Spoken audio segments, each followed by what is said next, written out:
I have this opportunity to interact with you once again to a new topic called simulation tools for analyzing vapor compression refrigeration system and vapor absorption refrigeration system. Right. So as per my tradition, before I jump into the topic, I would like to share a beautiful book.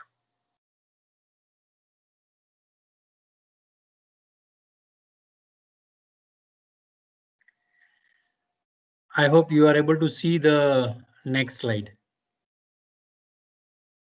Hello. All of you are able to see the next slide.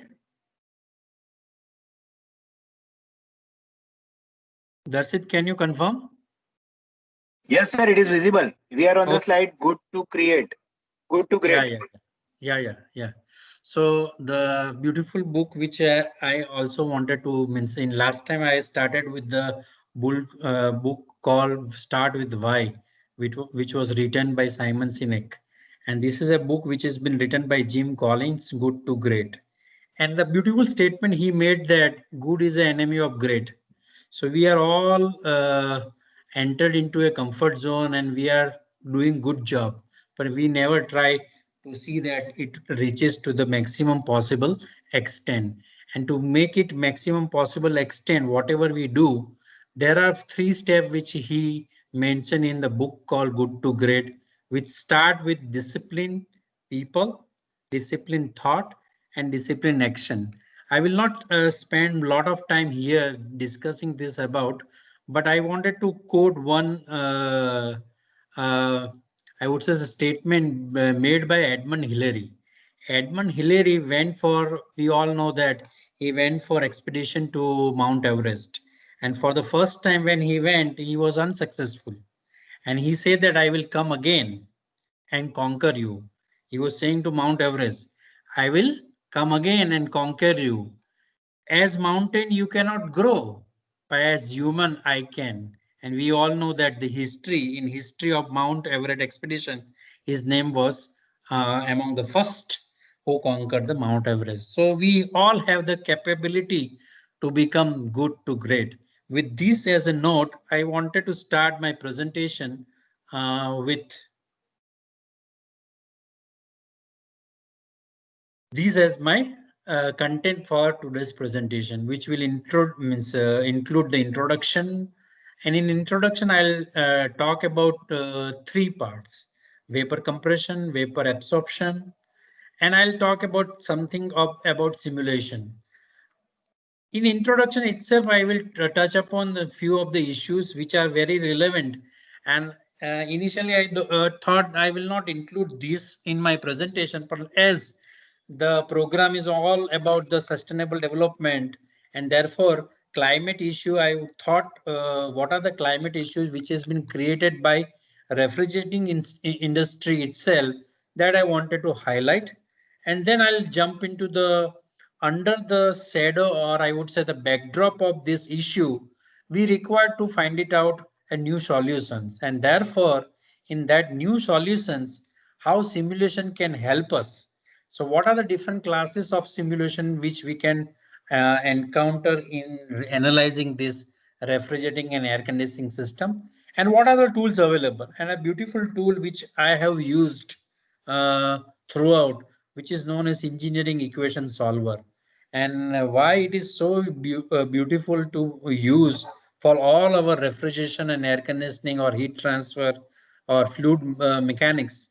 I will show you through demonstration and case studies also. So this is what I thought in mind to cover during my presentation. So I'll start with the introduction, which is well taken by many of the speakers prior to me. Even Sarda sir has already talked about a lot of things about vapor compression and single stage, double stage, under what we are able to improve the efficiency.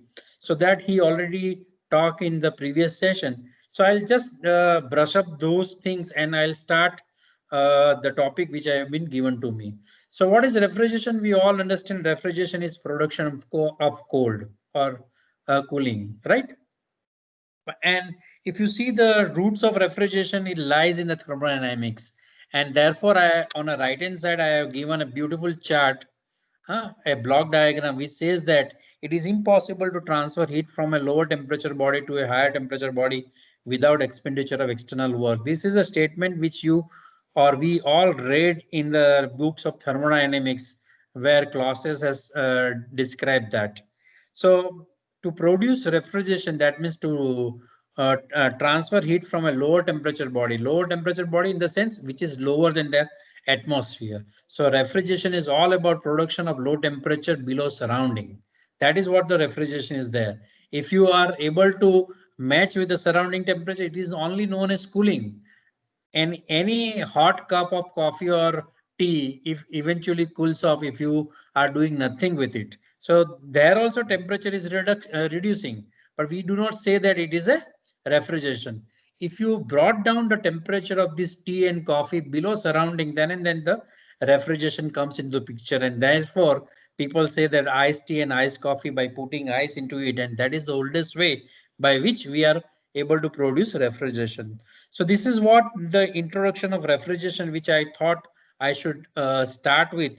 And then the question rises, why, if you are saying refrigeration, then how we can produce refrigeration? And as I mentioned, in olden days, we were all producing refrigeration with the help of ice. But with the technology development, we are able to produce refrigeration with the beautiful system which we call as vapor compression refrigeration cycle. And if you see the vapor compression refrigeration cycle, there are primarily four major components in VCR. One is compressor, another one is condenser, third one is expansion device. For a smaller capacity, we use capillary. For a other more means higher capacity, we use expansion valves also. And then we have a evaporator. So what exactly happens here? In evaporator, the liquid refrigerant is been evaporated and it absorbs the latent heat from the surrounding where we require refrigeration. So from the refrigerated space, a refrigerating effect is been produced by evaporating the refrigerant in the evaporator. And that vapor goes to compressor. Compressor compresses it and increases its pressure and temperature, goes to condenser, where we'll reject the heat, and again the refrigerant becomes liquid. And that liquid again passes through the expansion device, and we are able to reduce the pressure so as the temperature, and therefore this cycle goes on working seamlessly, and we are able to produce refrigeration continuously. This is how the whole aspect of vapor compression system, and which is a very popular cycle or very popular system, because majority of our refrigeration and air conditioning needs is been satisfied by vapor compression refrigeration system, right? Now the another class of refrigeration which we can adapt is this is a new technology, and this technology is also similar to vapor compression, only the way we are increasing the pressure of vapor refrigerant is different. Here there is an absorber, there is a generator, right? There is a pump, there is a heat exchanger. So all this assembly is playing a part, and the whole assembly, the idea of whole assembly is to increase the pressure of refrigerant vapor from evaporator pressure to condenser pressure. That is the whole arrangement. And here we are not submitting the electrical, or I would say the work in the sense. Here, in fact, we are supplying heat. So this vapor absorption system is a heat driven system. So that is a basic difference between vapor compression and vapor absorption system. Is vapor compression system is mainly governed by work dominated system, while vapor absorption is dominated by heat. However, this I would say that if you see the history of a refrigeration system, vapor absorption is as old as vapor compression, but it did not capture a larger part of the market. But lately, it has entered into the domain of air conditioning and refrigeration also. And why it enters into that domain? Hello?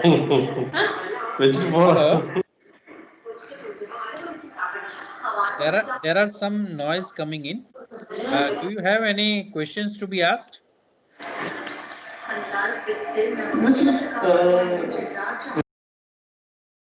Okay. So vapor compression and vapor absorption. But as I said, this system, this vapor compression and vapor absorption, in both the system, there is a working fluid which we call as refrigerant, and it is this refrigerant which is used in vapor compression system was creating certain problem to environment. And what were these problems, and because of which after 1990 or even early 2000, we are finding that the vapor absorption system also got a momentum in the industry for air conditioning application, and Thermex people were manufacturing these warm machines, and it was delivered all over India. And that is how I talked about these two systems.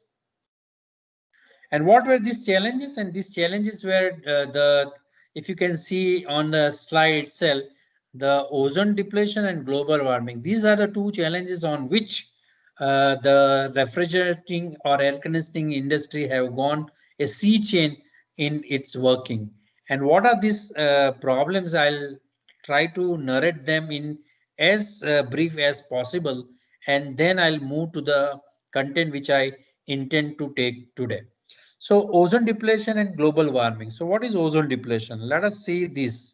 So a beautiful animation is available at the bottom of my slide. So ozone, it is a gas which is stays in the Earth atmosphere and mainly into the stratosphere of the Earth.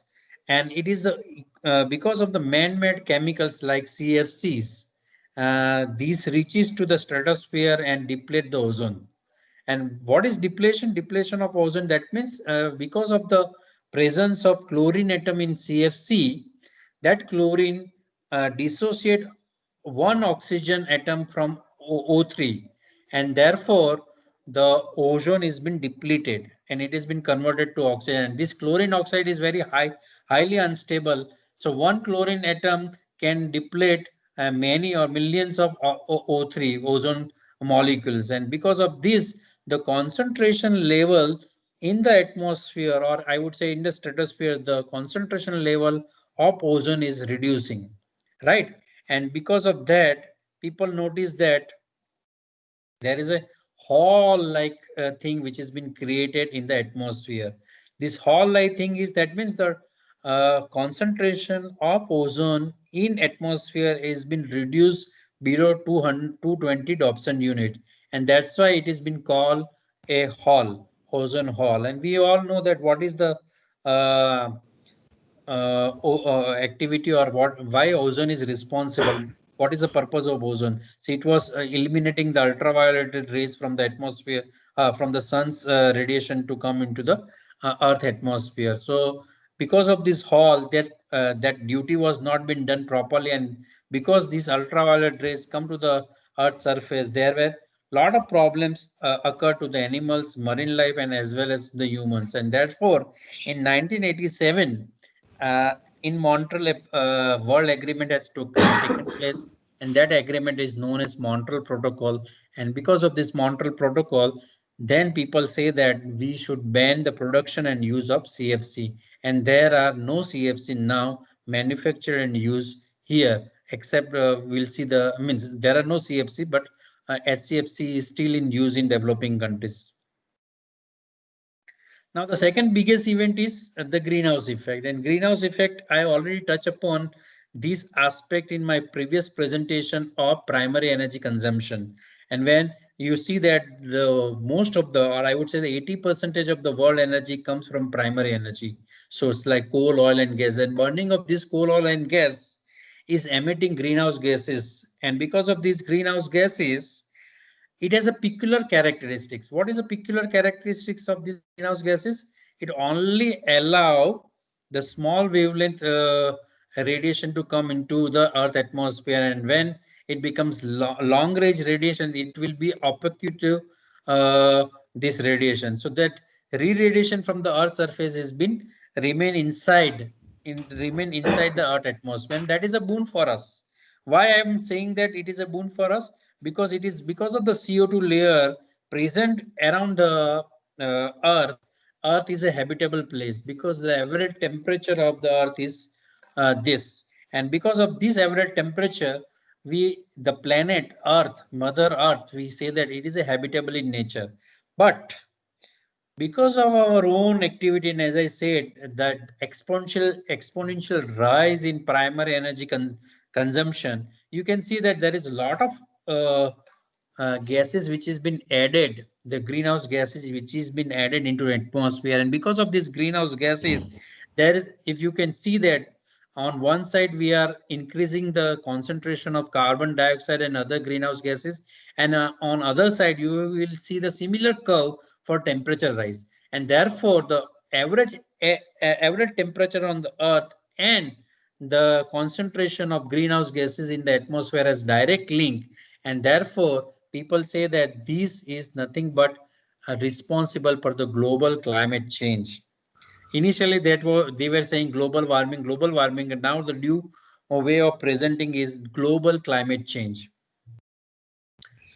So the energy trapped by the man-made global warming pollution is now equivalent to exploiting 4 million Hiroshima atomic bombs per day, 365 days per year. This is what people say in the form of this. And a beautiful slide which I wanted to present over here, it was this is I have taken from TED video itself. And they said, and you can see that October 13, 2014, US Department of Defense on climate change. And they said that if this process goes on continues, what we will face in future, they said that food and water shortage. And the underlining word which I wanted to put forward over is a pandemic disease under which we are passing through. So I don't know, I'm not able to say clearly that okay, it is also a part of global climate change. This pandemic disease is because the corona or COVID-19, is it because of the global climate change or global warming? I'm not able to say confidently right now, but this is what in 2014 people have predicted, and this person was featured into a movie on climate change, the previous president of US. Now, I have presented many cartograms and many figures of the world in my previous presentation also. Now, today I am going to present the similar sort of figure over here, which says about what is the temperature data of the world, atmospheric temperature data of the world in certain years. And if you see that the blue says we are moderate about the temperature, but once I'll just glance through the slide which has been presented over here, you can see how the temperature are changing across the globe by changing the years, or I would say when we are becoming more developed or when we become more industrialized and the energy consumption is aggressively been done, what is going to happen to an average temperature on the globe. So you can see that I'm just changing the slides and you will see the differentiation when we change the years, right?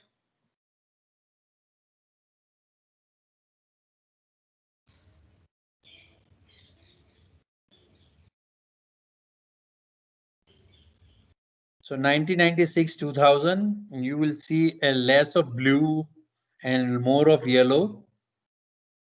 2003, 2007, now you will see that more of orange. Now you will see that 2008, 12. And this is what 12, 16. So this is how, and you will see that what is the percentage or what is the degree change as far as global average temperature is concerned. And this is what the people are concerning all about. And that's why the concept of sustainable development came into picture. So I just wanted to relate my previous presentation and this presentation to a part. And therefore I brought down the same aspect before I'll jump into the today's presentation. So this is what in nutshell, vapor compression and vapor absorption system, particularly vapor compression system where the CFC or where the refrigerants were used. And these refrigerants are responsible for one, that is the ozone layer, and second aspect, which many speakers have covered, even the Professor Bhatt has also covered why these certain refrigerants are responsible for global warming also. So that I have covered in nutshell. And now under this backdrop, we have to find out the alternate refrigerants. We have to find out alternate refrigerant. So what is the way of means proceeding towards the finding out the alternate refrigerant? Is there any way or is there any method by which we can approach this systematically? And in academic domain, what are the ways by which we can approach this systematically? And Professor Bhatt has already presented a beautiful a method of doing it for R1 2 3 4 YF, right? Per in as through a cycle simulation. So now I'll talk about simulation. So simulation is a beautiful tool for us to predict, right? We are not actually building anything physically, but we are building it through a computer programs, and we are modeling it. We are modeling a real world system through mathematical framework, and based on this model we are able to predict what is going to happen. So a lot of cost, lot of energy is been saved just by having a simulation. So simulation is nothing but the imitation of the operations of real world process or system over space and time, and where, as I said, you can simulate any sort of the systems. You can simulate any sort of systems, right? And that's why I say you can simulate power plant, you can simulate refrigerator, you can simulate air conditioner, or any system for which you are able to develop a model, you can simulate. System simulation means observing a synthetic system that imitates the performance of real system. Now, as a part of simulation, what the first step which people are asking is, whatever you have developed, please validate them. And if you are able to validate that program or your model or something like that, then you can predict as, or you can change as many parameters as you want to see the effect of that. So then the computer is able, or it computer becomes that the program becomes a tool for you to explore many ways, right? And if you wanted to do it in physical way, then it requires a lot of money and a lot of energy to do it. So since the advent of computer, this simulation becomes a beautiful tools in the hands of everybody to predict something, right? So what is the use of simulation? The simulation can be used at a design stage to improve the design. That is one of the aspect. It can also be used for exploring the existing system, the perspective of modification under the part load and overload condition. What will be the performance of that system? Step increase in the cost of energy has probably been responsible for this system simulation in recent years. So why simulation has become a lot means if everywhere you will see that in every domain, in every discipline, there are a lot of softwares available now by which we can simulate the system, and that is why it becomes a very good tools in the hands of engineers. So when we talk about our own system, like refrigeration system, air conditioning system, what type of simulation we can do? So I classify this simulation as thermodynamic cycle simulation. You can have a steady state simulation. You can have a dynamic simulation also. So there are three principal simulation which we can think about when you talk about the refrigeration air conditioning system. So when we talk about thermodynamic cycle simulation, this is a program which is readily available and developed by NIST. Okay, that is known as Cycle DH. That is used for thermodynamic cycle simulation, and it has been developed by NIST USA. Okay, and the program developed by Peter Dominski. I personally met him at NIST at Washington DC, and it is a beautiful program. And you can see that there are 11 state points which he identify on a vapor compression cycle, and you can see all the state point which he has mentioned on the vapor compression cycle, and the same has been explored and presented on TH and pH diagram. So this is a beautiful tool available at our hand, and we can also use it, which is freely available. You can download it and you can do a simulation of all the vapor compression system with different refrigerant, and that is how we can do a thermodynamic cycle simulation. That is the first aspect of doing thermodynamic cycle simulation.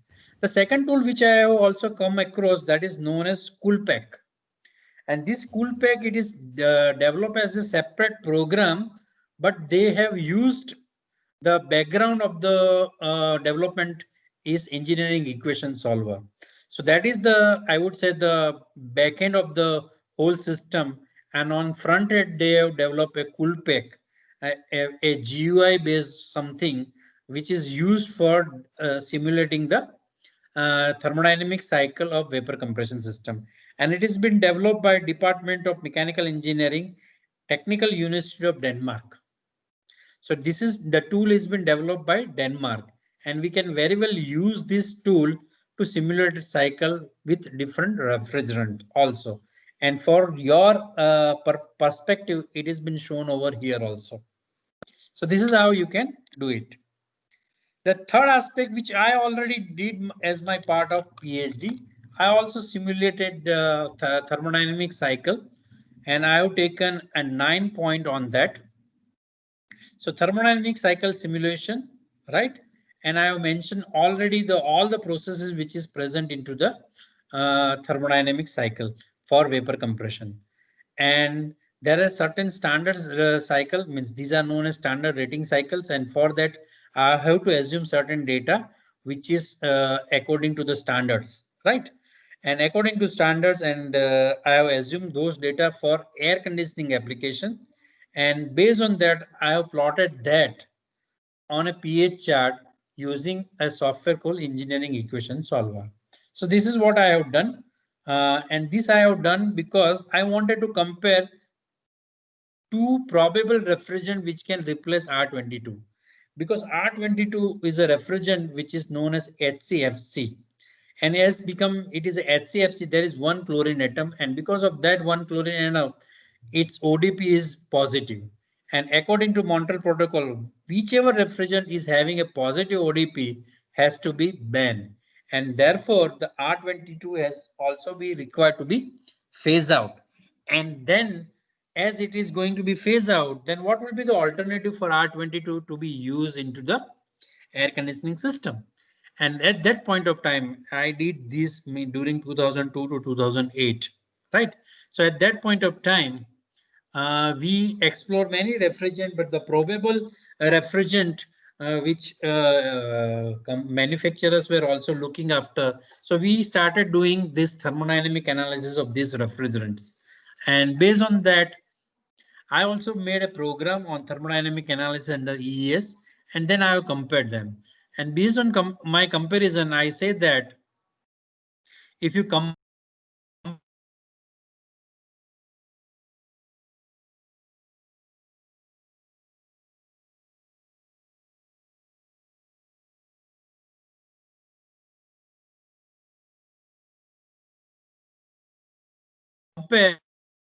fortune cannot be used. So when you wanted to use a R22 system, you cannot charge 410 into R22 system because that compressor displacement is very less in that case, and it consumes a higher amount of power. This is just based on the normalized data with the R22. And at that point of time, we concluded that if you wanted to retrofit R22 system, then you can use 407C. And if you wanted to go for a new development or new system, then go for 410A. And now you can see that all new air conditioner, they are coming with new refrigerant, eco-friendly refrigerant, which we know, and in that the 410 has been charged. I did also a steady state simulation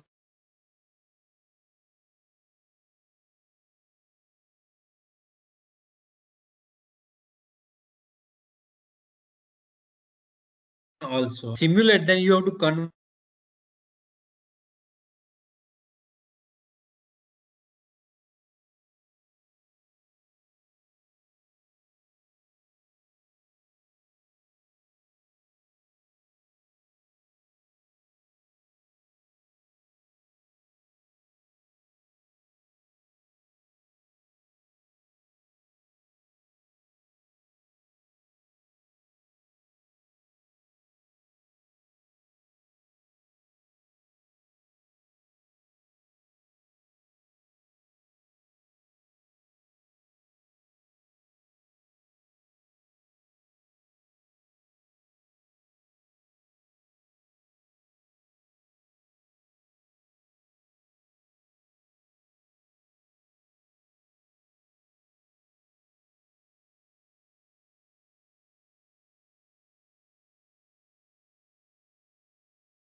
Participants, please wait for 5 minutes. There must be some technical issue with Kapadesa's laptop. Please wait for 5 minutes.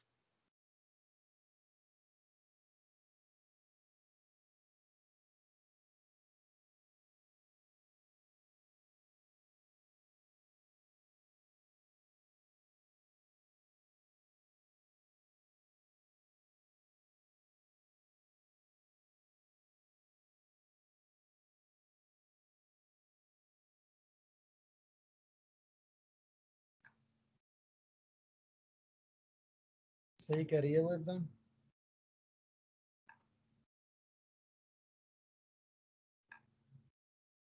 हाँ okay.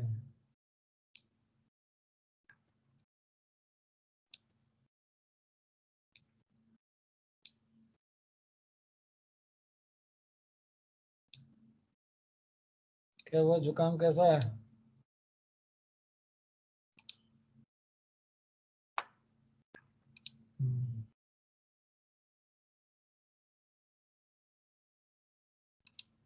ठीक है।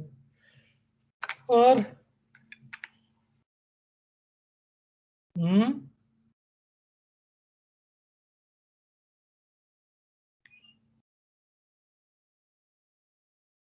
और क्या खाइए?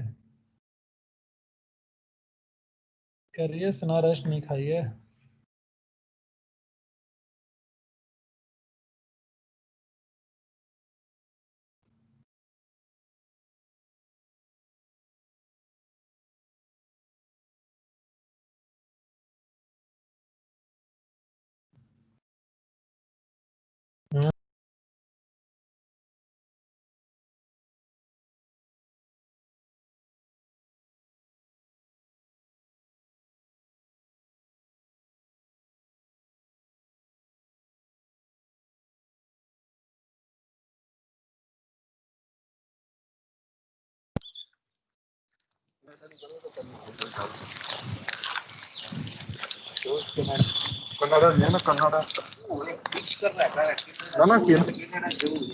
Kannada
Participants, please bear with us. There is some technical issue with his laptop. So please wait for 5 minutes.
Hello, I'm audible? Yes, sir. Your voice is audible. Okay, okay, okay.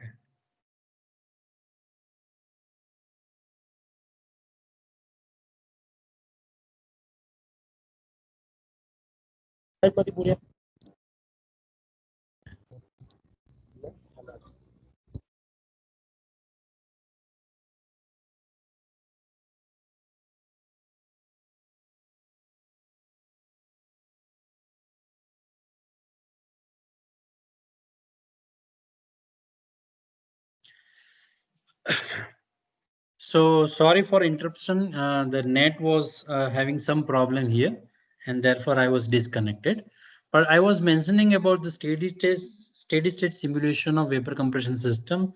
And as I said, if you wanted to simulate this component, you have to brought down to a mathematical terms, and that's why the modeling or mathematical modeling comes into picture. And we can model a compressor, condenser, capillary, or evaporator. We can model them and brought down to a mathematical form. And just to run this mathematical form, you require certain condition, initial condition, boundary condition, some information flow diagram, which variable will go where. These sort of things are required to be done. And therefore, you have to prepare the whole information flow diagram individually as well as as a system as a whole. And that we have done. And based on that, we have done this simulation under the steady state conditions. So under steady state, how evaporator will be behaving, and you can see the temperature of evaporator across the length, And if you see there is one dry out, one point from where the vapor means all the liquid has been evaporated, and then vapor start going in the superheated zone. So that dry out phase, the end of two phase region has to be found out, and then you have to change so it requires a lot of programming and understanding, and a lot of equations are also changed. So though the diagram looks like very simple, but it requires a lot of hard work and understanding, and what sort of equation you are going to use for plotting a simple plot like temperature profile across evaporator, right?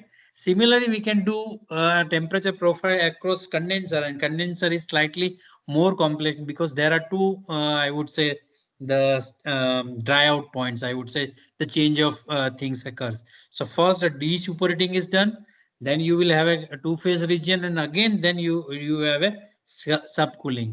So these things, this point of interface has to be identified, and once the interface has been identified across the length, and then you have to change the equations based on that. So that is how you can predict the steady state simulation of a whole system. Here I have only presented the temperature profiles of condenser and evaporator, which is more exciting to see when it has been plotted. And this is how we are plotting our evaporator and condenser temperature profile. And for that I have shown the simulation, and after certain seconds the temperature curve becomes almost the same, and then we can say that it is reaching to the steady state conditions. I've also shown them on a pH diagram also, and this it is a good picture to be shown after simulation. Okay, this is how my cycle behaves, and under steady state condition, this is how the cycle looks like. So this is also possible when you talk about vapor compression system. So the temperature profile, pressure profile, cycle on pH chart, everything can be shown very easily with the help of certain simulation software tools which has been available. And these I have done with the help of engineering equation solver, and that's why I'm able to plot them on also on pH chart with exact value. It is not a only a I would say geometry to show. Yes, if you see that if you can read the same enthalpy will be read over here. That is how we have been able to plot them. Another way to do it. So this what I have done is a vapor compression system. And in the previous lecture, Professor Sarda, or I would say the Sarda sir, has already explained about the two-stage compression, and then he said about the cascade refrigeration. I also asked one question regarding cascade refrigeration, and he said that cascade refrigeration CO2 is a very good fluid when you use in a bottoming cycle. But let's say you wanted to use CO2 in a normal condition like vapor compression cycle. So then there is a disadvantage. What is the disadvantage in CO2? The CO2 is having a very low critical temperature, and you can see on the cycle the critical temperature is 30.98. That means if you wanted to condense CO2 in atmospheric condition, we will not be able to condense it. That's a major chunk, and that's for that cycle is known as transcritical cycle, where CO2 is not condensed. It is a gas cooler, or CO2 gas which has been cooled, and that is how this transcritical cycle has been used. And this transcritical cycle, and as many of the previous speaker has already mentioned about natural gas, why natural gas or natural refrigerants are now more popular. And if you see, CO2 was tried in automobile air conditioner also, and CO2 are tried in many more applications also, because CO2 is not harming anybody. It is non-ODP and having a GWP value only 1. That means the natural refrigerants are very, very popular nowadays, because I have shown you the chart. Huh? So therefore, people have done a cycle simulation of transcritical cycle also on single stage and double stage. So both this cycle simulation is possible. Both this cycle simulation is possible with the help of one tool which I already explained you, with the help of Coolpack. So this is a Coolpack generated system, and under Coolpack you can simulate the single stage transcritical cycle, and you can simulate the double state transcritical cycle also. So that thermodynamic simulation is possible for both single state and double state transcritical cycle. That is what one of the advantage of having a ready-made program which is available with you. And this is a ready-made program available, developed by Denmark University, and you can use freely just to explore many ways to understand the vapor compression cycle under transcritical domain also. So that is why I thought, let me introduce this also. There is another class of simulation which I talked about, that is dynamic simulation. See, all the systems we say that it should work in a steady state condition, because under steady state condition it gives you a maximum or the best performance which it can. But we know that the whole system, the whole world, the environment is in dynamic condition. And if you see that the outside temperature is changing, means as for the sun's movement, and therefore the ambient temperature from sunrise to sunset, it changes continuously. And what will be the impact of this change on a system performance? It is going to be a very dynamic condition. And under dynamic condition, how you can analyze a vapor compression system. And for that, a beautiful uh, uh, model has been developed. You can see that a small room has been created under which we have a evaporator, then you have a compressor, then you have a condenser, then you have an expansion valve. And we say that if the ambient temperature is changing, that means load on a system is going to be changed. So under the varying load condition, how this system will work, because system has to deliver a capacity which is desired by the room. So how system will work under dynamic condition, under the constant load change condition, that can be also been simulated very well. And this simulation has been done for a vapor compression system, and I can show you the result of this simulation. So if you can see that I have put a sinusoidal wave as far as the ambient temperature is considered. And because of this, how my low temperature is varying, that I wanted to check. So you can see the when this is changing, this on and off, this is a control system which has been included in a vapor compression system. So once the temperature is achieved, it will be off. And once the temperature goes on increasing, the system will on. And the effect of this, the ambient temperature is also varying. So based on that, how the system will go on and off and on and off, and what is the number of cycle under which it works throughout the day or throughout the month or throughout the year. This whole dynamic system can be simulated very well with the help of dynamic system simulation. And this is also available as a part of dynamic simulator, and this is also a part of Coolpack, and you can study that Coolpack and understand how dynamic simulation can work, and you can do that with the help of, and you can add many more dynamic situations also, by which you can understand how system can behave under such dynamic conditions. So this is the class of dynamic simulation. So what I'll talk, what I've introduced to you is there are three classes of simulation. One is when you talk about vapor compression system or vapor absorption or system or refrigerating system in domain, right? So one is thermodynamic system simulation. Second is your steady state simulation, and third is dynamic simulation. So how this class of simulation can be used and what tools you can use for developing that. So there are three tools which I already mentioned over here, which are readily available. And I would say the two are available free of cost. Two tools are already available at free of cost, and you can use it in your class. You can ask students to do a lot of things on that, so that the insight of the subject can be developed more fruitfully.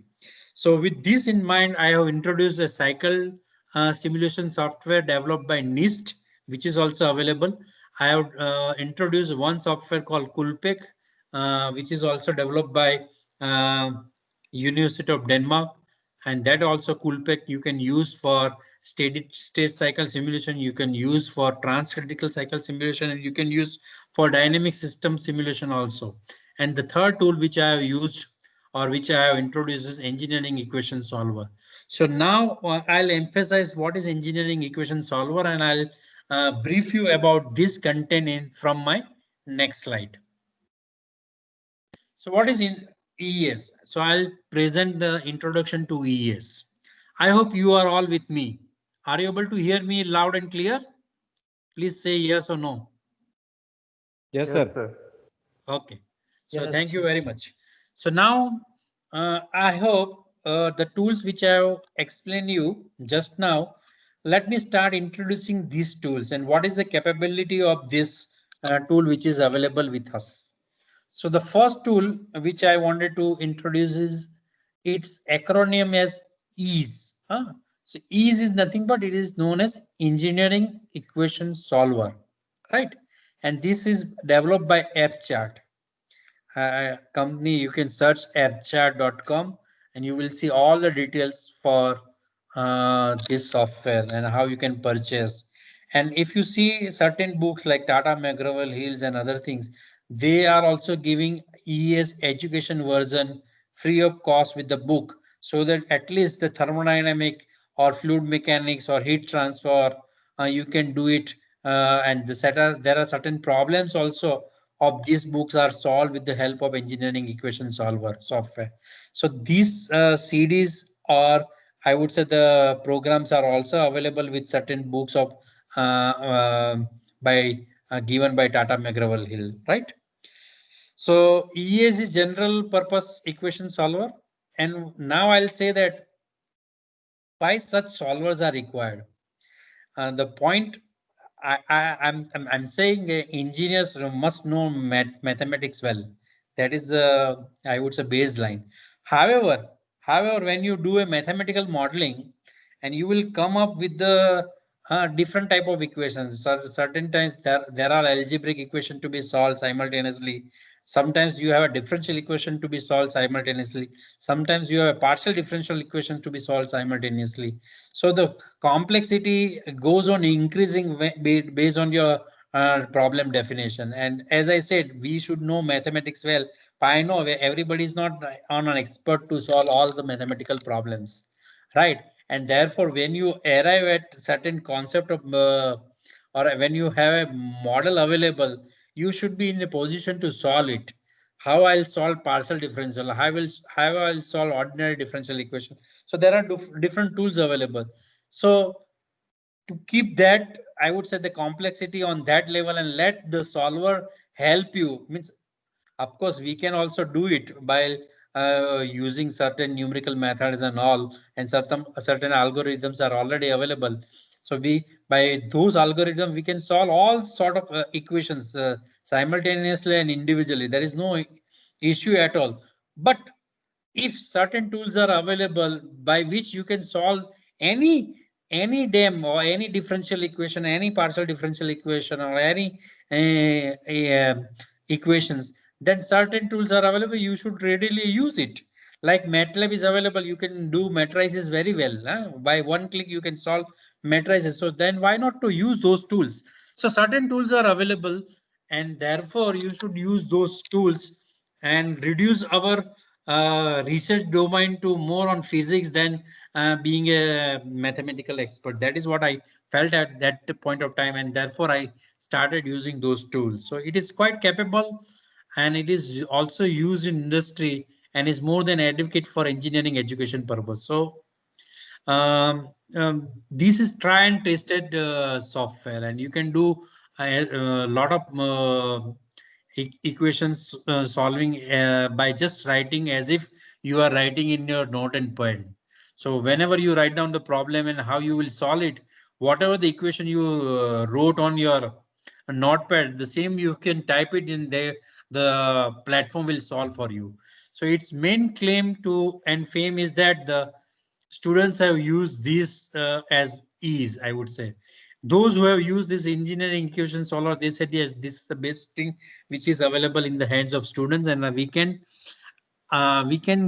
get a deeper understanding of, let's say, when you are going in heat transfer and when you go to the numerical heat transfer, and there the same repetitive state, explicit and implicit, if you wanted to solve, then the repetitive step, it is cumbersome to do with your own hands, and that calculation goes on pages. So that can be made, that tedious task can be made easily, and it can be solved very easily with the help of such solvers.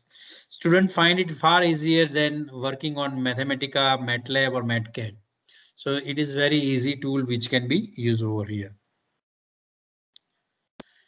And I started using it because I was involved in teaching the subject like thermodynamics and heat transfer. I was teaching those subject, and sometimes when you teach this subject, and as I said, the numerical heat transfer, the implicit and explicit method, and sometimes if I'll ask students to do a parametric study by changing certain parameter. Let's say you have a Rankine cycle, and if I ask you change your boiler pressure from this to this, or change your condenser pressure from this to this, change your degree of superheating from this to this, and please show me the graph how the efficiency of the Rankine cycle varies. People will go mad.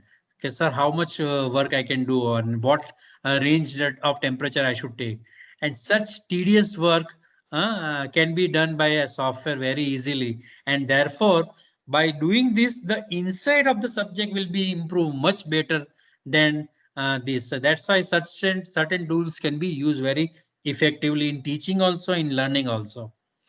The main advantage over here is when I was doing with MATLAB, I had a problem where I get the property of refrigerant.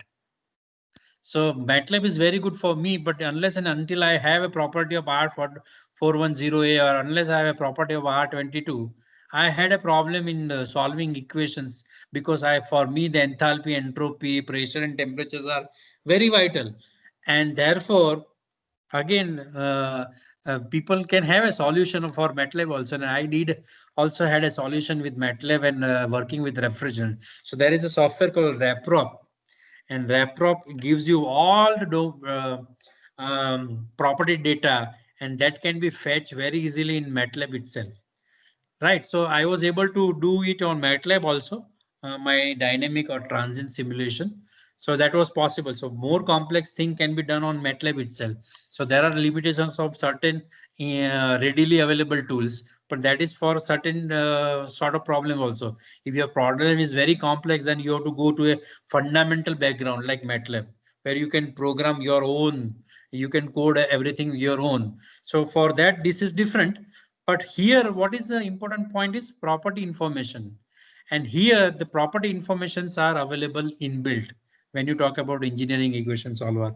Parametric studies are laborious, which I already talked about, and practical problems involving thermodynamic and heat transfer becomes mathematically complex, and which detract from the learning the subject. So many a times students are weak when they are very good in the, if I'll talk about mechanical design or production and thermal. So people will tend to incline towards the manufacturing, then rather going to thermal and heat transfer, because sometimes this heat transfer and thermodynamics becomes mathematically too complex, and that mathematic power in the students gradually their liking may be different for different people, but we should not detract them and ask them to understand more of thermodynamics and heat transfer. Then these tools can be very well use it. And that's why I say that there are good advantage for ES to be used. It requires no real programming. OK, there is no programming required. You can, as I said, what you write on pen and paper, same thing you write down the platform of ES, and it will be used for you to solve that. Implicit and iterative solver. The software itself is made in such a way that it is iterative in nature, and it will do in background. It will use the Newton's method, numerical method, to solve all the equations simultaneously. It will do. We do not have to do anything. It is geared towards the engineering problem units. The another big positive part of this software is units enable. Sometimes when I work with certain things, and we have a value similar to that, but because of the error in our conversion, unit conversion, sometimes the decimal points move here and there, and that will create a lot of problem when you do a simulation, right? And therefore here the units enabled, that means it will check the units also for each equations, and if you have any error on units, they will give you a notification, yes, you have a unmatched unit on both the side, and that conversion can be done. It will give you a feeling that whenever when you are on any platform where you wrote a program, so that program, if you see the programming script itself, it is not the way we write on pen and paper. Let's say if you say gamma, so you have to write gamma. But if you see in here in the engineering equation solver, if you go to a formatted window, you will see gamma symbol itself. Though you wrote a gamma in a English letter, but it will give you a symbol of gamma itself. So that is how the formatted equation view is possible. Lots of online example programs, excellent online help. It comes free to entire faculty, both students and staff, with the book. With the book which we are purchasing from Tata Mega, it is coming free. Students can take it home, and it is small in size, and it is used extensively for entire engineering course of thermal system, and therefore students should take it, faculty should take it and get the student have that benefit of using it. What features are there in engineering equation solver? Having excellent engineering features like you can have a lookup tables, linear, cubic, quadratic interpolation, regression is possible, plots and overlay plots are possible, diagram windows are there, animations are there, built-in property library, thermo, fluid, material properties are available, predefined functions and constants are already there. Excellent engineering analysis features are also there. Parametric studies can be performed, minimization, maximization, optimization can be done. Uncertainty propagations can also be found out, right? When you do an experimental work, people will say that when you choose your instrument and their sensitivity, you should do uncertainty first, so that in your final output, what will be the value of uncertainty when you predict a heat transfer coefficient or anything else. Then it depends on the type of instrument and the sensitivity and range you have selected when you have performed experiments. And therefore, people say that whenever you develop an experimental setup, you do first the uncertainty analysis, then you select your instrumentation part. So that is how we can do that uncertainty analysis also here. Numerical indication, complex Basel function, gamma function, real and imaginary interpolation. Numerous external libraries are also available with these features of engineering equation solver. Now I talked many things about engineering equation, how this window look like. So I have given you a snapshot of when you open engineering equation solver, this is how it look like. So the first thing which I wanted to highlight over here is, let's say, I hope the slide is clearly visible to you. Yes, Please. sir. Yes, sir, it is visible. Yeah.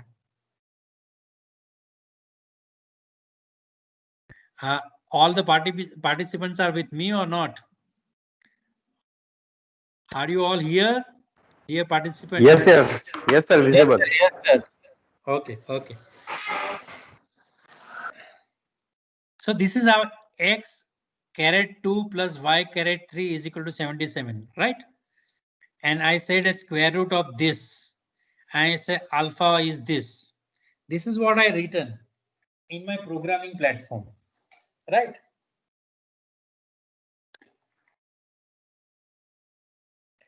But when I'll change it to the formatted equation window, you will see exactly what it is. You will see that x square plus y cube is equal to 77. Square root of x divided by y square plus 1 is equal to 2. Alpha plus x is equal to 1.234. Three equations are there, right? And there are three unknowns. Problem is defined and you can solve it, right? This is how you can do it. So the formatted equation is helping us. Sometimes a parenthesis here and there will change the whole equation. So though we will say that this is how I have written the equation, but in a programming, sometimes when we get a wrong answer, sometimes the error is where you have put the parenthesis. And that is how the formatted equation window over here is helping us whether I have written the equation correctly or not. That is the biggest advantage when you see ES in the window. Now, just to illustrate the whole aspect, I have taken this example from the manual itself. In engineering equation solver, there is a manual coming, and in manual, they will solve a simple equation, simple problem of throttler valve. There is a valve which is known as throttling valve, and there is a refrigerant 134A. And inlet state is given, temperature is 50, pressure is 700, and velocity is given. What is unknown is temperature and velocity at the exit, we do not know, and what pressure is already given. So inlet values are given and we have to predict this. And what else is given? The area is given. And they said that the inlet and outlet fluid areas are both 0.0110 meters square. Determine the temperature, mass flow rate and velocity at the. A simple problem is given for a throttle valve, which is a small thermodynamic problem when you are going in thermodynamics 1, or I would say thermodynamics.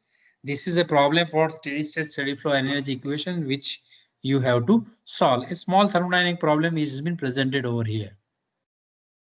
So what we can written or what we can write here, mass is conserved. So m1 is equal to m2. How you define mass? The mass you can be defined AV by rho AV, and rho is nothing but the 1 upon reciprocal of specific volume. So I say A1 velocity 1 divided by specific volume V1, right? And similarly, there is an error. This is m dot 1 is equal to m dot 2. So you can write down m dot 2 is equal to A2 velocity V2 and divided by specific volume V2. Areas are same. A1 is equal to A2. Then steady state steady flow energy equation can be proved. So what is that? It says that m dot 1 h1 plus v1 square by 2 plus z z1 plus q is equal to m dot 2 means h2 plus v2 square by 2 plus z z2 plus w. Understanding that the potential energy change is negligible and there is no heat and work interaction, we can write down these equation. M dot 1, M dot 2 both are same. So h1 plus v velocity square by 2 and h2 plus velocity 2 square by 2. Now here, what are the property data we required? Because when you see the mass flow rate, we require V1 and V2, right? There, that is required. And here in steady state steady flow energy equation, we require enthalpy. So we have to define the from where we will get this velocity and volume, specific volume and enthalpy. So to find out volume and enthalpy, you require two properties. So top properties are given. Which properties are given? Pressure and temperatures are known at inlet, right? From that you can find out V1 and H1, and pressure and temperature. How? Wait a minute.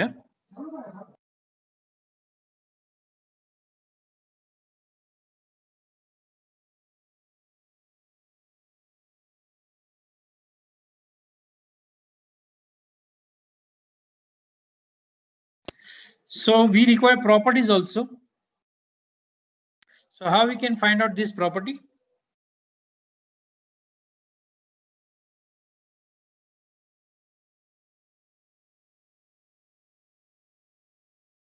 Hello?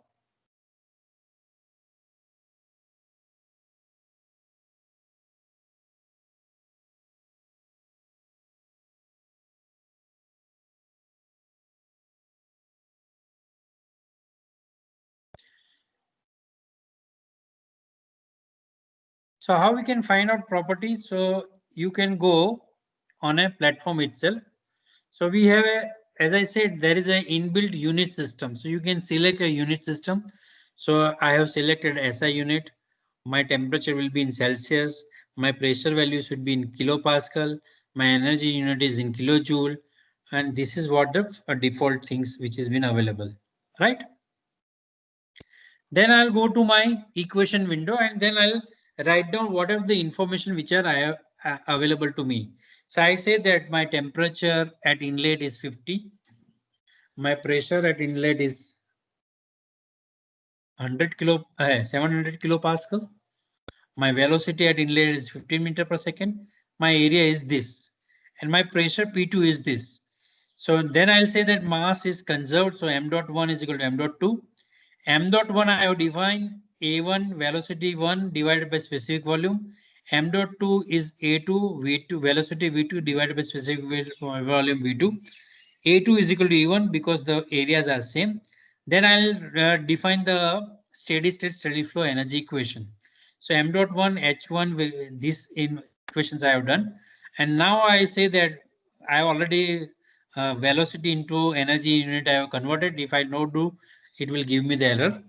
And then V1, the property data I am getting here. Volume I can get it.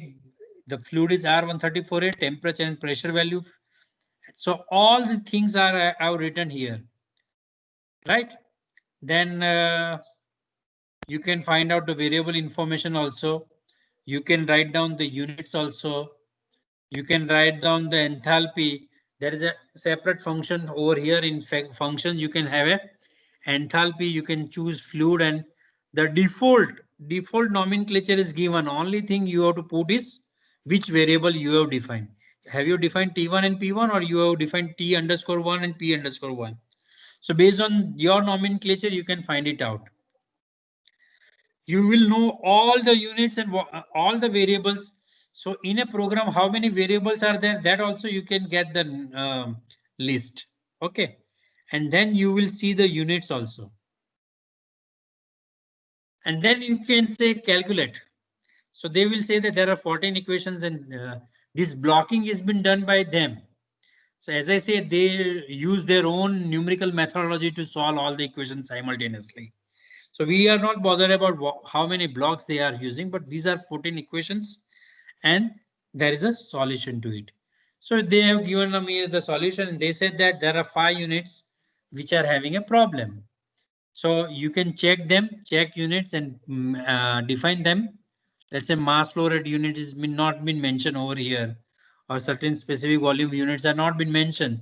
So you can do that, and then you can see that now the unit consistency is there and there is no problem. So what I have said that one is a property and second is the unit unability. That gives you a better edge compared to other platform which is available as far as the thermal and fluid domains are concerned. So where the problems were there, you can right click them, right click the mass, and you can check the unit and set the unit there itself. And once you do that, you will be able to do it. Now the next part, I hope you are able to understand so far this. I will demonstrate, if time permits, I will demonstrate this example itself once my slides are over. Okay. I hope you have understood so far. Participants, are you with me or not? Hello. Yes, sir. Yes, sir. Yes, sir. Okay. Now I'll. Yes, sir. Yeah. Now I'll go and add one more dimension to it. Let's say if you change the pressure which is already been given in the problem.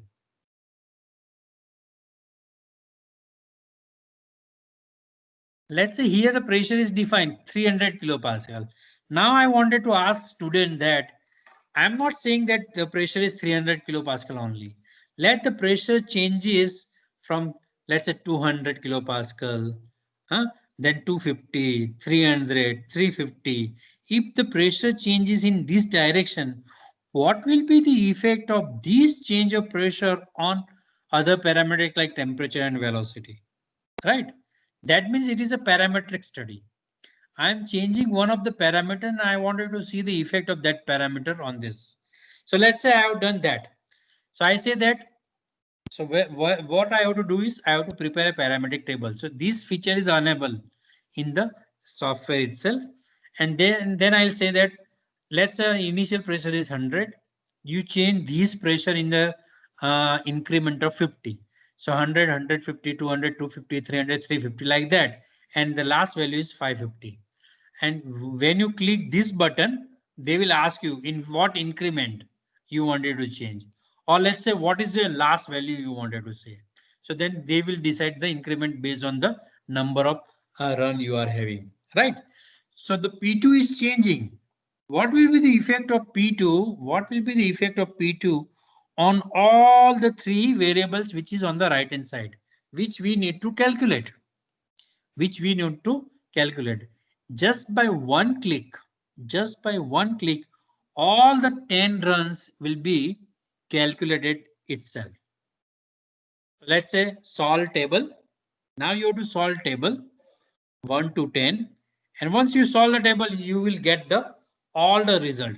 So blue lines are the blue fonts are representing the result which has been calculated based on the data you submitted. So this parametric study becomes very, very easy for students when they enter all these variables, right? Now, let's say I'm not satisfied with this table itself. I wanted to plot it. So you can plot this, go to the plot, and then do a plotting, right? So you can see that if you change your discharge side pressure, how the temperature is changing, that you can see over here, right? Now, I hope the problem was very well illustrated, right? Now, I'm showing you the window itself where the vapor compression system, which is already part of the example. If you see the example here, there are certain problems which are already been solved. So the vapor compression refrigeration cycle is already been solved over here, and data is, you can see that. So this is vapor compression system and they will solve this. So I will show you this also, right? And you can see that how pH chart can be plotted or how the COP varies with the some of the temperatures you are changing, right? So if you change the evaporator temperature, what will be the effect of change of evaporator temperature on the COP? What will be the effect of condensing temperature on the COP? These we all teach to the students, right? So that is the good thing where we can ask them to just vary the temperature and see that what is the effect of these on the temperature, what is the effect of these on evaporator capacity. That everything we can understand very well, right? So this is for that I have shown you the vapor compression cycle on this slide itself. So you can solve vapor compression cycle very well, and the inbuilt, there is an inbuilt program developed under EES. When you go to the example, you will see those things. Now as my presentation includes the vapor absorption also. So there is an inbuilt program also for vapor absorption system. And this vapor absorption is, I would say vapor compression, we can always go and find out with the pH chart. But vapor absorption system, sometimes it is very difficult for us to explain in a class, because when you see the enthalpy concentration chart and to draw a whole cycle in a enthalpy concentration chart and find out enthalpy from there, a very cumbersome process, right? And therefore, here a separate external subroutine has been written here, and with this we are able to find out the properties, all the properties of mixture, enthalpy, it means ammonia vapor mixture. And when you have a mixture, you require three different properties to define the fourth one, because the concentration changes, right? So when you have a different concentrations, and for that to find out enthalpy and entropy and other properties are very cumbersome. And if you have seen the enthalpy concentration chart, is a huge chart which is available with the book, or I would say refrigerant table, right? And to plot our diagram on enthalpy concentration chart, yes, we are teaching this or we are learning also with the help of this chart, but sometimes it becomes very cumbersome to see the whole chart, and then this is the pressure line, this is a temperature line, you make an intersection, these are the auxiliary lines, and so from liquid auxiliary lines you have to go to the vapor auxiliary lines, and then you have to, so that is a means, of course we are doing it in a class itself, but this program can give you a beautiful way of presenting this property, and you can solve the whole vapor absorption system also with the help of vapor compression, with the help of engineering equation solver. So in nutshell, in my presentation, what I have done is I have started with introduction to refrigeration, and then I have introduced two different refrigerating system like vapor compression and vapor absorption. I have talked about in connection to the online, I mean ongoing FDP, what is the sustainable development, how refrigerating system are creating some problem in sustainable development or climate change. So that aspect also I have covered with the this presentation, and then I said that what are the different class of simulation available, what is this simulation, then I have shown readily available software which are available, and then I have demonstrated one software which is called engineering equation solver. I think in nutshell I have covered what has been part of my presentation and what I thought of presenting it. And with this I thank you all for patiently hearing me on topic called simulation tools for vapor compression and vapor absorption system. And if you have any questions, I can take up. Otherwise, I'll go and show you the demonstration part.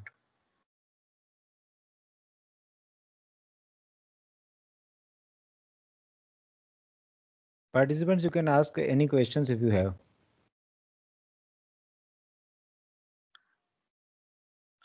Sorry, in between I was interrupted by a net, and therefore I was a bit fast in my presentation.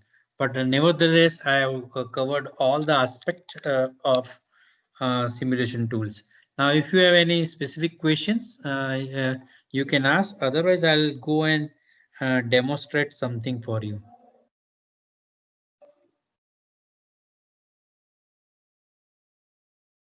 Are you all with me or not? Or you are waiting for fight to happen?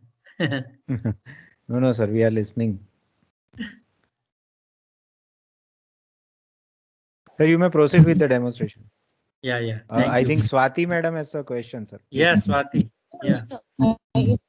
I was just telling sir that it is going so well. We are so much interested. So you continue with the simulation part. Okay. Thank you.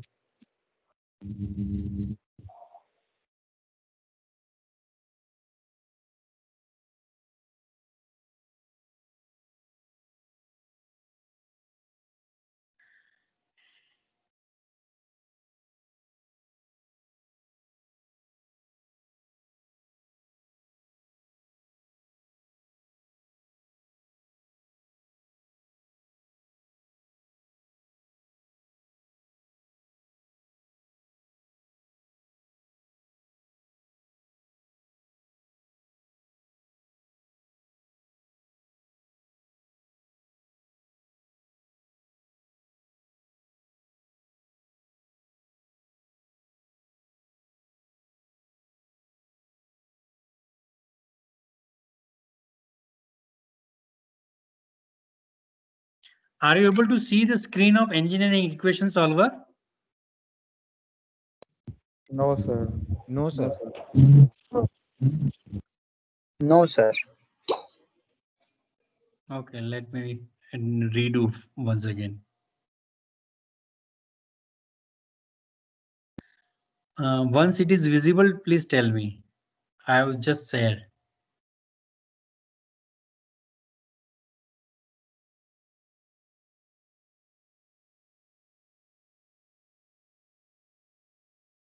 Is it not?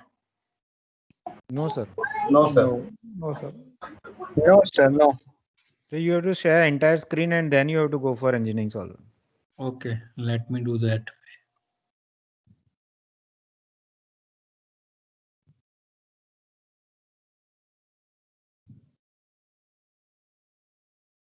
Yes, it is visible now, sir. So the engineering equation window is visible now, right? Yes, sir. Yes. Okay. So now I'll start talking about a problem which I taken in my presentation, right? So this was the problem. So this was a problem of throttling device, and as I said, you can write down the equation as if, and then when you go to window, you just click on formatted equation, right? So you will see a beautiful thing here. And now, if you wanted to do a parametric study, then you can say solve table. Okay, so you will get the whole idea of this, right? Or if you wanted to just calculate it, you do not wanted to do a parametric, then you will have this as a solution. And as this is a readily available program, so they already define all the units, so there is no unit problems were detected, right? And then if you go to the charts, you can see these charts, right? So that you can do it. Now, let me go to the vapor compression refrigeration cycle.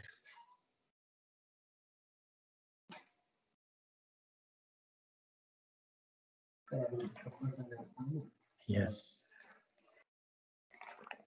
ठीक है. હું કાલે આપી દઈશ. આનું કે થેલી કેવું હશે? કારણ કે મારી બેગમાં નહીં આવી છે. સારું. Now let us go to the another one.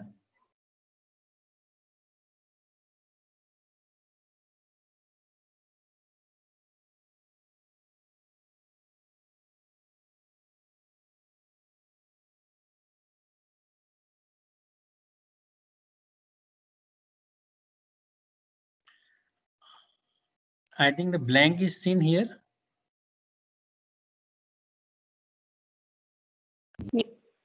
Blank screen. Blank screen is there. Okay. Let me try this some other one.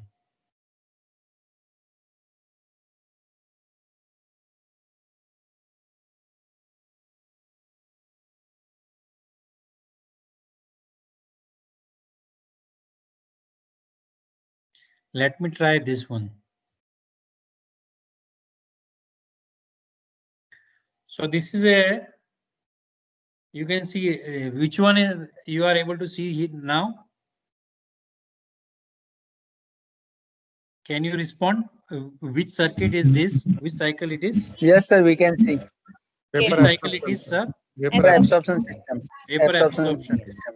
Now, as I said, when you teach this or when you solve it by yourself, it is very, very cumbersome to find out property. And here only you have to do is call NH3H2O and then put the values. All these parameters after colon. If I'll just zoom it.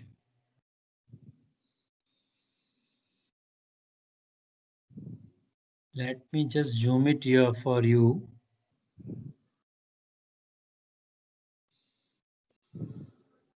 So all after colon, whatever the parameters T1, P1, X1, H1, S1, all these variables will be calculated, right? You only have to give what is the pressure and what is the concentration. If these are given, and this can and temperature. So we have given temperature, pressure, and concentration, and it will solve for me. So when you solve this, you will get the COP is 0.322, right? All the enthalpies are known now. All concentrations are known. So this is how, and you will check for absorption system. We all check the heat balance also. So even heat balance is also been checked. So you can see a beautiful thing from here also. Right now, we have also been able to solve adsorption system also. Not only absorption, we have solved silica gel water also, methanol, activated carbon. That also we have solved using engineering equation solver. So there are a lot of capabilities available here. And some of the good capabilities, if I talk in terms of apart from this, let's say in heat transfer also a lot of things are available. If you wanted to work in the compact heat exchanger, these modules are available, and you can see the whole compact heat exchanger. You can see compact heat exchanger here. I have just opened that external library, right? So the compact heat exchanger is also, and when those who have studied heat exchanger, there is a beautiful book called Case in London. And if you see the case and under a lot of fin geometries are given. Now these J and F characteristics, let's say these are the geometries available. And for each geometry, J and F characteristics is different. So you cannot use one geometry and one chart for everybody.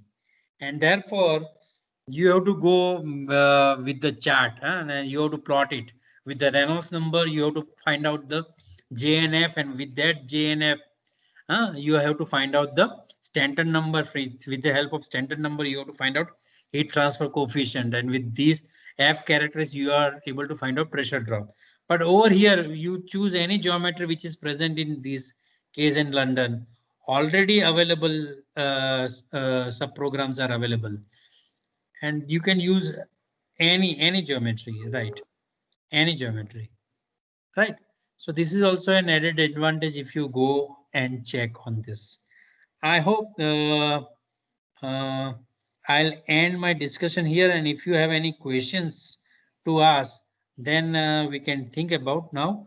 I think as far as tools presentation and demonstrations are concerned, I have made a fair demonstration, and if you wanted to work in detail, you can also download this and you can work on. And so by practice only one can get the acquaintance of this. Okay, so that's it from me for today on simulation tool. I hope you all enjoyed. If you have any question, then your questions are welcome. Right now, let me check how many of you are there in a presenter. 61 participants are there only, right? Okay. So it was really very interesting, and I think if we use it, it will be really helpful to solve many equations very easily. And so many things by varying certain parameters, what is the change and all, we can show to the students. So Yeah, that way, absolutely right, madam. Because this parametric study becomes very easy. Just one click and you have a solution. So people do not have to do a repetitive calculations. Yeah. So that way it will help. Yeah. parts and everything we can solve. Anybody else?